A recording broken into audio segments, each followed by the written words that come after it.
Hi there, my name is Lorna Hardie. I am the country manager for software specifically within South Africa for Hewlett-Packard. Today I'm going to chat to you about some of the core trends we're seeing from HP's perspective in the software space specifically coming through from our customers and across the African continent. One of the first areas I'm going to chat about is on the traditional service desk space. When one looks at the service desk space and talks about the trends that are coming through in that domain, it's really about the users. It's not just about the tools themselves, but it's about how the tools are developing in order to take account of the demands that are coming through the new generation of users that are out in the scope of the landscape today. So traditionally, if one looked at the service desk space, you would have a small group of operators who would traditionally manage a host of end users, a large group of end users, and they would typically receive calls on a request and a fulfilled basis in their service desk space. What we're finding though is that the business users now are finding this process to be tedious, time consuming and not quick enough to respond.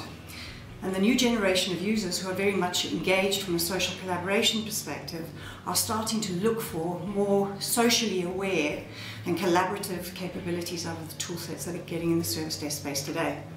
As a result, from an HP perspective, we're looking at re-architecting our tool sets. And one of the areas that we're focusing on is really around taking the tools and leveraging from our HP Autonomy idle capabilities. And idle in layman's terms really talks about taking or deriving meaning out of data in order to assist in the automation of ticketing, the automation of tasks, automatically populating tickets as opposed to users having to populate tickets, be it the operational side or the end customer side, on a in a more efficient manner.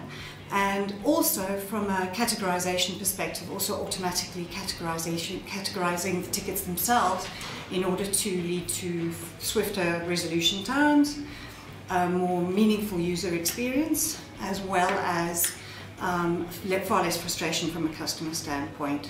In the world of off-the-shelf software, from an African or a South African perspective, we're really talking about those enterprise packages that customers invest in, such as your SAPs, your Oracles, your Microsoft suites, that come off the shelf, traditionally at a fairly large cost to the customer base.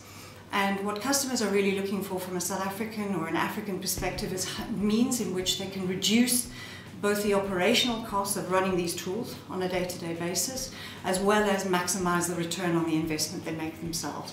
So for example, our asset management tools really assist our customers in terms of managing the full life cycle of the procurement of the enterprise tool sets, from both a request to purchase, from an authorization perspective, right the way through the cycle to physical procurement and accepting the stock in-house. So from an end-to-end life cycle perspective of physically acquiring the tools themselves.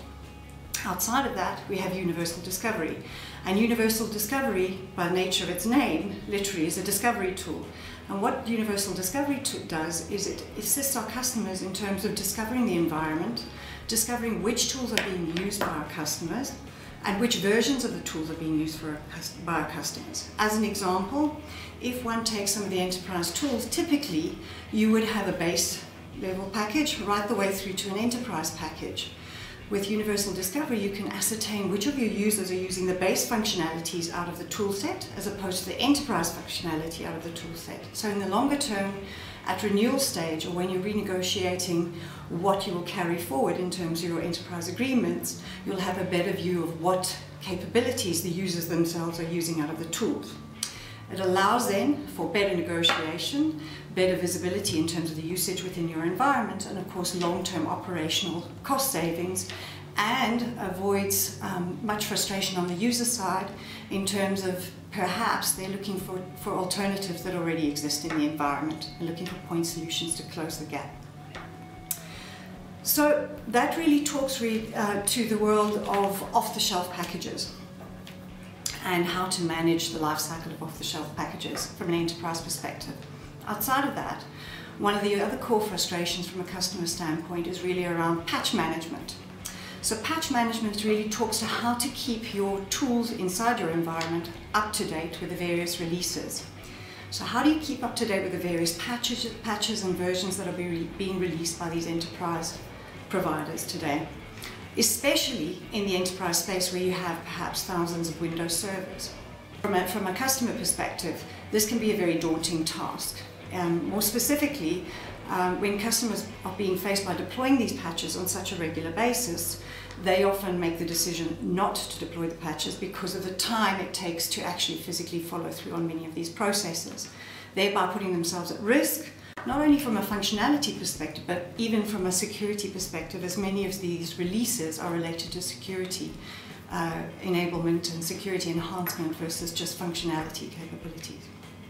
So through our automation and orchestration tools, we really, as HP, are focusing on how to automate many of those processes from a deployment of patches perspective to reduce the labor and the time component of releasing and pushing out these patch updates to the respective servers across enterprises, as well as is facilitating and enabling our customers to follow best practices in this domain, considering, for example, testing in a test environment, the impact of a patch against the applications that are physically within each customer's environment, thereby ensuring that there would be no immediate impact on the environment post-release, and of course automating that process going forward. So it's really about automation and taking away a lot of the manual labor that's involved in those processes. And of course, the manual component also brings in with it the human element, which is of course the potential of some kind of human error taking place. So through automation, you not only speed up the process, but you also to a greater degree secure the process and ensure that upon rollout there's less, let's call it, room for human error. A second area in this space is really the management of the various versions of the software that are sitting in our customers' environments. It is a massive job to upgrade from one version to another, and this is another daunting task that our customers face on a day-to-day basis. It's more complex, for argument's sake, than just rolling out a new version. In a similar manner to the discussion I had earlier around the automation and orchestration of tools, we also use our tool set or provide a tool set that enables our customers to roll out to larger applications on a more automated basis, taking away once again from that human intervention, human time element, and of course reducing the overall operational costs of running their environments on a day-to-day basis, as well as closing the risk of ensuring that they're running the latest versions and are protecting themselves from a functionality and security perspective across the board within the software domain. So we've spoken very much around the world of enterprise off-the-shelf applications, but for many customers they're now looking at their own off-the-shelf custom developed applications. And what are the core challenges we're seeing our customers face in this space within South Africa? So the management of rolling out an application is very complex. Customers are being faced with the challenge of how do they keep their project, the new application they're developing, in scope, on time, within budget, and of course ensuring that they're speedy enough and swift enough to keep ahead of the competition and remain as a and keep the application as a differentiated offering to market. So when we talk about this process, which is very, very complicated, we offer a host of tools in order to assist our customers across the board. So for example, we offer the project and portfolio management, which really talks about managing the process itself from an application release perspective. We have Agile Manager, which really talks about helping our customers manage their applications through the Agile process, which many customers in South Africa are actually taking on board from an application development standpoint. We have the tools to enable our customers to test not only the functionality of the tools, i.e. the application prior to release, i.e. do the tools physically do what they should be doing, or does the application physically do what it should be doing.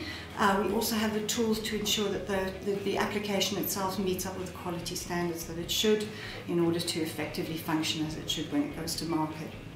Outside of that, one of the other areas that we're focusing from an HP perspective is really considering not only the impact of running applications within the confines of your own environment from a customer perspective within the enterprise.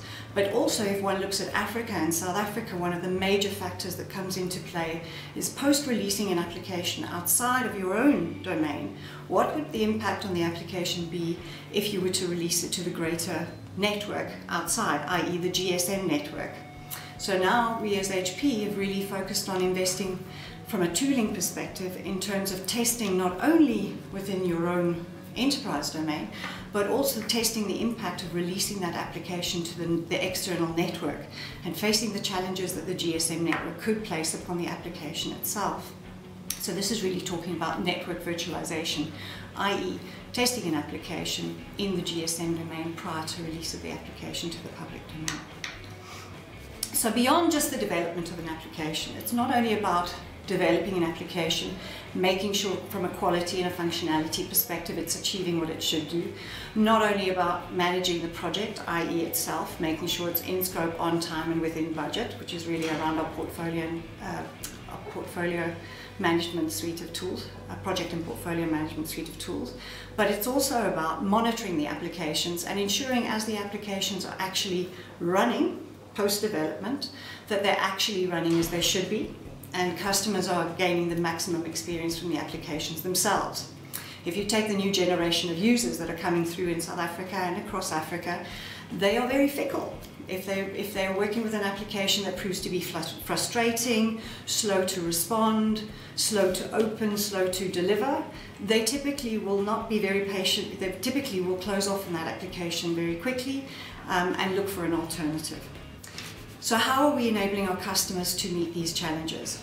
So we're focusing really on taking the capability of monitoring applications in the data center space, and we're taking that capability and extending it to the external mobile applications that are being used by users today. One of the new areas that we're focusing on is not only just the monitoring of the application itself, but also about the user experience when utilizing these applications. For example, what was the customer experience prior to the application falling over? What were they trying to do? What were they trying to get out of the application prior to the application actually shutting down on the user? In order to make sure that from a core development perspective and from a core monitoring perspective, you're able to troubleshoot and pinpoint any issues ahead of the game and resolve the problem in order to maximize customer experience overall. So those are some of the core focus areas and some of the core trends that we're seeing coming through.